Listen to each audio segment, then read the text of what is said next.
Hello, everybody. So today's case is going to air on the shorter side. I don't have a whole lot of photos or information, so I do apologize. All the links that I used for research will be down below, like always. I will also have a link to my other podcast, Sinister, in case you're interested in checking that one out. So while I found quite a few articles on this case, they were almost all word for word. But I still encourage you to look into the case yourself. Do your own digging. You might find something that I wasn't able to. But with that being said, today we're talking about the case of Jeanna North. So Jeanna Dale North, 11 at the time, she went missing from Fargo, North Dakota on June 28th, 1993. She went rollerblading with a friend in her neighborhood in the evening hours. A police officer saw them at a local convenience store at about 10:30 p.m. According to Jeanna's friend, they were headed home after their pit stop, and the friend arrived home and watched Jeanna rollerblade around the corner. Jeanna never made it home, which was only 100 feet from the corner, so they were actually very close to Jeanna's home. Initially, her mother, Sue North, was not concerned and thought Jeanna was with some relatives. Earlier that day, she'd been at Island Park Pool with friends, and she had been picked up by her dad at 9 p.m. She assumed that she was just with him, and Sue reported her missing the next afternoon. There would be an extensive search done, but authorities found nothing. Sue North enlisted several missing children agencies, including the Polly Klaas Foundation, um, the nation's missing children organization, NCMEC, and Jeanna, was even profiled on America's Most Wanted. Police followed up on thousands of leads, like they got so much information. In 1995, Jeanna's neighbor, Kyle Kenneth Bell, confessed to sexually assaulting and murdering Jeanna when she stopped at his house while he was working on his truck's headlights. He said he had sexually assaulted her in the garage the evening she vanished, and she had threatened to tell her parents about the incident, and he had hit her. He claimed the death was accidental and that she had slipped while wearing her rollerblades after he struck her, and she died as a result of those injuries.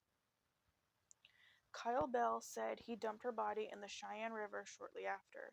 A search of the area began in 1995 after his confession, but no evidence was located. Kyle claimed his confession was coerced by police and he would recant his statement in May of 1995. He had already been convicted of molesting other young girls at this time. But something would be found. The continued search of the Cheyenne River would eventually produce a piece of rope and a cinder block in 1996. These materials matched elements found inside Kyle's home, and it's believed they may have been used to help in the disposal of her body. Police matched several hairs found in his truck to Jeanna's DNA, and he was convicted of her murder in 1999. He was sentenced to life in prison. He escaped from a transport van in New Mexico in October 1999, and his whereabouts would remain a mystery until January 2000, when he was arrested in Texas. America's Most Wanted profiled Kyle Bell the week prior to his capture, and he was recognized by a viewer of the program, a man who actually employed him while he was a fugitive. He had been going by a different name. He was not going by Kyle Kenneth Bell, and the employer was just like, "Oh my gosh, this man worked for me not that long ago." And he was captured, and he has since been imprisoned. Unfortunately, Jeanna's body was never recovered, and searches for it have been discontinued. Unfortunately, Sue North died in 2009 at age 58. Unfortunately, I don't have a phone number for anybody. Whether or not you remember seeing this man around the area doing some weird shady things, or if you unfortunately come across anything that could maybe help aid in finding her remains. I was not able to find a phone number, and I guess that's just because they discontinued the search. But unfortunately, her body has never been found, so it is accepted that he did do this to her, which I absolutely believe. It's just so heartbreaking. This little girl who was 11 years old, she was just out rollerblading with friends, having a fun night, um, stopped maybe for drinks or maybe something to eat at the convenience store, was so close to going home, tells her friend goodnight, maybe I'll see you tomorrow or something like that, turns the corner, and she meets her fate because she stopped and talked to a neighbor that she probably assumed she could have trusted. She was only 100 feet from her home. She was so close to the safety of that place. And this man chose to do this. It's just, it's so gross. Because she's probably just stopped to talk to him, to be nice. This is probably a neighbor she's known for a while. Probably someone that she thought was friendly. And this whole while, this is who he was. And he claimed that her death itself was accidental, and like he was just hitting her because she threatened to tell.